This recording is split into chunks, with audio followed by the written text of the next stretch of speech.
The Honorable Judge Peter Carroll presiding. Now take a seat, everyone. Let's get the jury back in.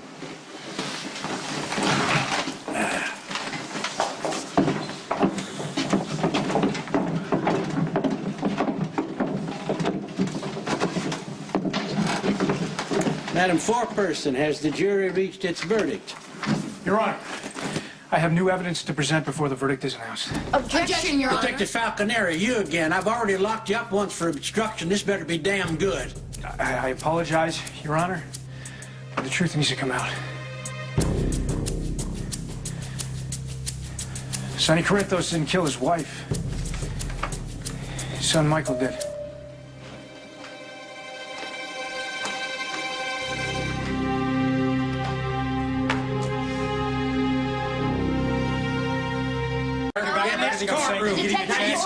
Silence! Young man, you're in contempt. Anything but. Your Honor, I am telling the truth. Michael Corinthos was not held out of court so he couldn't testify. He was kept away so he couldn't confess. He wasn't just a witness to Claudia's killing, he actually did it. And everything since that point has been a cover-up, starting with the defendant's plea of self-defense. I can prove it. Your Honor, I'm sorry, but I cannot sit idly by while all the rules of judicial procedure are made a mockery of. Your Honor, for once the prosecution agrees with the defense. This is just a last-minute effort for Detective Falconeri to grandstand. And I promise you, I'll have your badge for it. Well, for telling the truth? I would think you'd be grateful. I saved you the career embarrassment of prosecuting what happens to be an innocent man, at least in this case. You people need a dictionary. Silence means nobody talks but me until I say otherwise. Now, you violate that, you be prepared to make your home in a holding cell for the foreseeable future. Anybody want to call my bluff?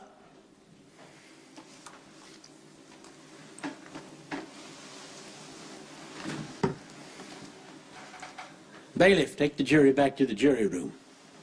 You are not dismissed. You are not to put credence on anything you've just heard.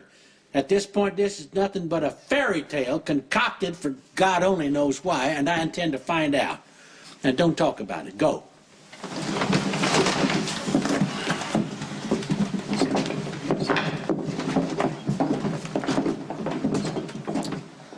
We'll hear objections. Prosecution first.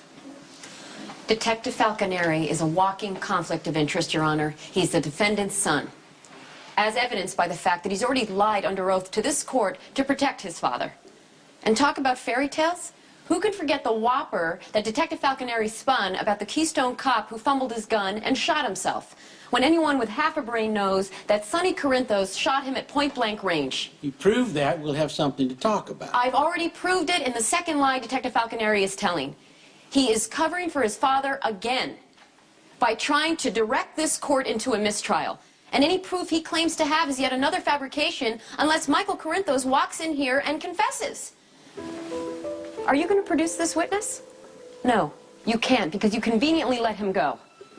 Your Honor, for all we know, the detective and Michael have cooked this whole thing up, and Michael is probably kicked back on some privately owned, mob-financed island, laughing his ass off at the rest of us, scrambling around trying to find justice for Claudia Corinthos, the actual victim here. Sit down, Detective Falconeri.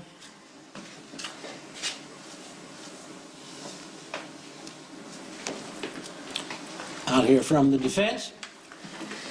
Whatever you have to say, make it count. Your Honor, Michael is deeply troubled, through no fault of his own. He sustained massive brain injury during an assassination attempt against his father and spent the next year in a coma. He underwent neurological surgery to bring him out of that coma. But the procedure had residual effects, and a once bright, sweet, sunny young boy has now been turned into a dark, withdrawn young man. The one thing that hasn't changed is his abiding love for my client. Michael would walk into oncoming traffic for his father. I'm going to interrupt you for a clarification, Miss Miller. Are you objecting to a development that could exonerate your client? My client does not wish to go free at the expense of his son, so his story still stands. Sonny Corinthos killed his wife in defense of Carly and Jocelyn Jacks, and any so-called confession by Michael is well-meaning but misguided 11th hour attempt at a save. I'm sorry, Your Honor. Did everyone miss the part where I said I've got proof? You stifle yourself, Detective Falconeri. This is my courtroom. I make the rules. You don't come in here like some wild dog into a hen house doing and saying whatever you want. Either you abide by my wishes, or I will lock you up and rule any evidence you may offer as fruit of the poisoned tree and toss it. Now, the Honorable Judge Peter Carroll calls you to the stand and admonishes you. This story better damn well be good.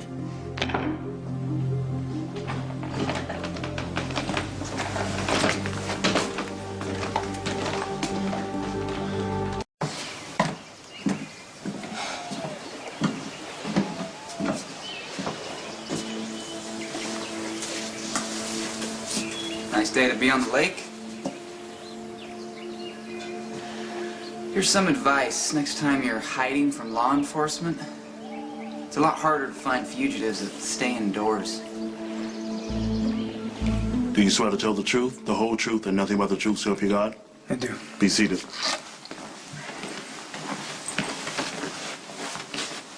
Okay, Detective, you wanted the floor. You got it. Be convincing. Well, believe me, Your Honor, I wouldn't be on the stand exonerating Sonny Corinthos on a whim. I built the case against him. I thought it was solid. I felt a sense of pride and accomplishment for finally busting the guy who's been wiping his shoes with the law forever and thumbing his nose at the rest of us. Sonny deserves to be locked up.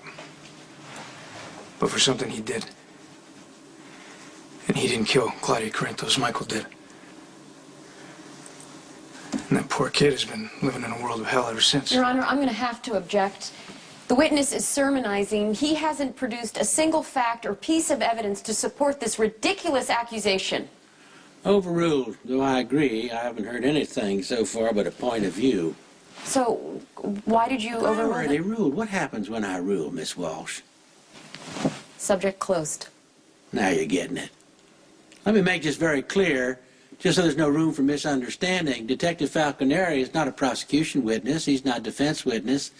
He's my witness, and I will question him as I see fit without interference from lawyers. You two got that? Yes, Your Honor. Got it. Facts, Detective. What happened that made you believe that your accomplished investigation wasted everybody's time by focusing on the wrong perpetrator?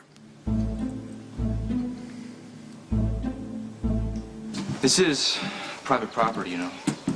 The estate is walled, gated. And there are always ways to get in. Like over by the rose garden. Rose garden. Yeah, if you climb up the tiger maple, it's not that hard to make your way over the wall and drop down the other side. Emily, now when you were kids, you used to spend a lot of time here. Yeah, that I did. Well, now you're all grown up. A cop.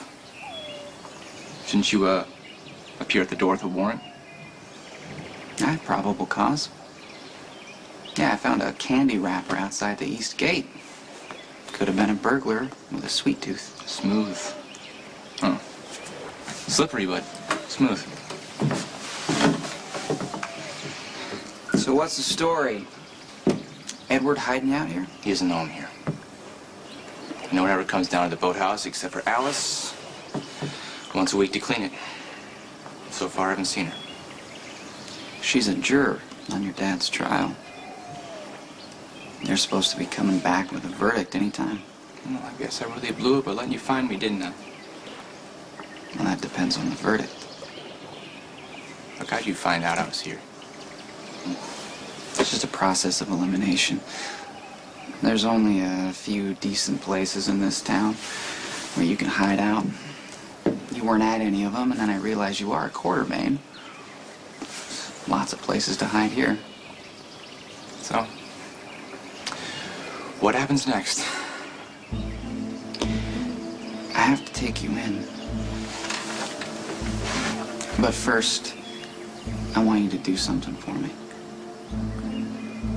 Through a conversation I had with Morgan Corinthos, I was able to ascertain that Michael was being hidden at the Copa del Oro Resort in the Caribbean, property owned by the defendant. I went down there to serve Michael a subpoena, still under the impression that he witnessed his stepmother's murder. I confronted Michael that way. He became angry and called me a smug, stupid cop who was basically obsessed with taking his father down. Then he laid it out for me. All the events leading up to Claudia's death. I don't suppose you got this confession on tape. Miss Walsh, Your Honor, I'm sorry, but to have to listen to this... that just cost you $500. Open that yapper again, you'll spend the night in jail. Go on. To answer the prosecutor's question, no, I did not get the confession on tape. But you mentioned proof. I didn't believe Michael at first. I told him so. He produced a blood-stained shirt from his backpack. Said it was the one he wore the night he killed Claudia and that the blood was hers. I brought Michael back with me, sequestered him, and dropped the shirt off with forensics to be tested. Was it put into evidence? Number 1232 SD in the PCPD evidence locker. Get that shirt over here. Forensics confirmed the blood was Claudia's and the DNA was a match to Michael. His story matches the evidence and fits the timeline. Yeah, I'll be the judge of that, but before I make a decision, I need you to be very specific, Detective Falconeri. What did Michael confess to? Exactly did he admit to hitting Claudia with intent to kill?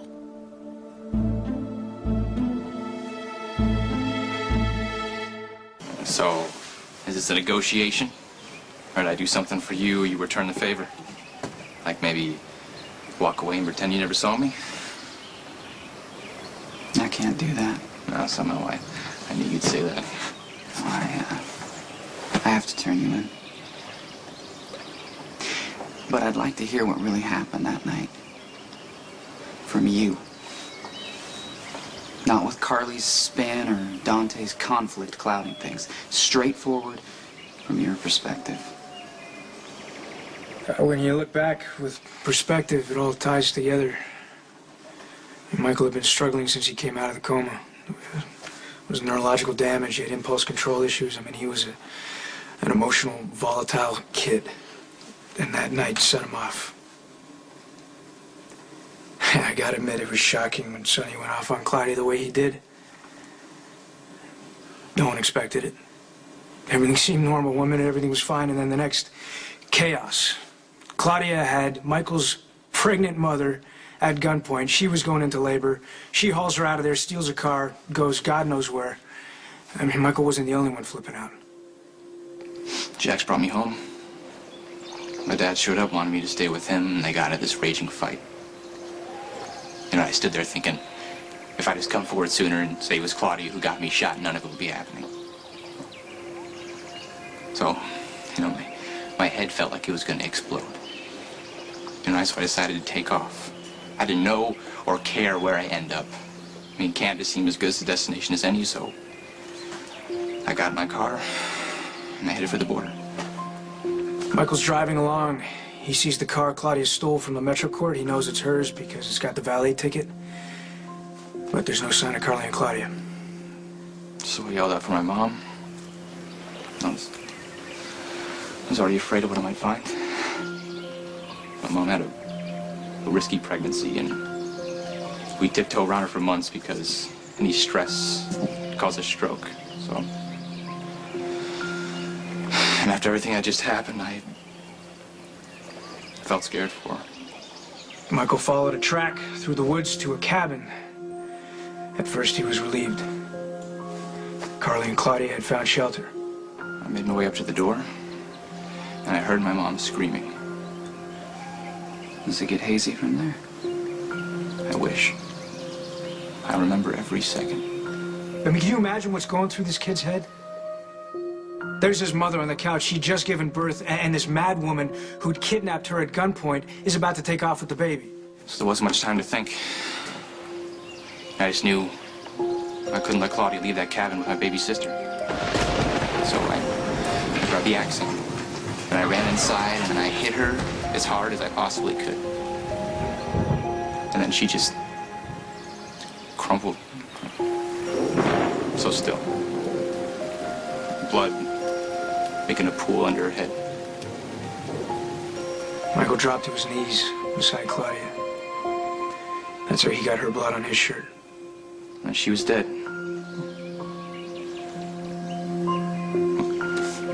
I didn't mean to kill Claudia, okay? Hey, all I wanted to do was stop her.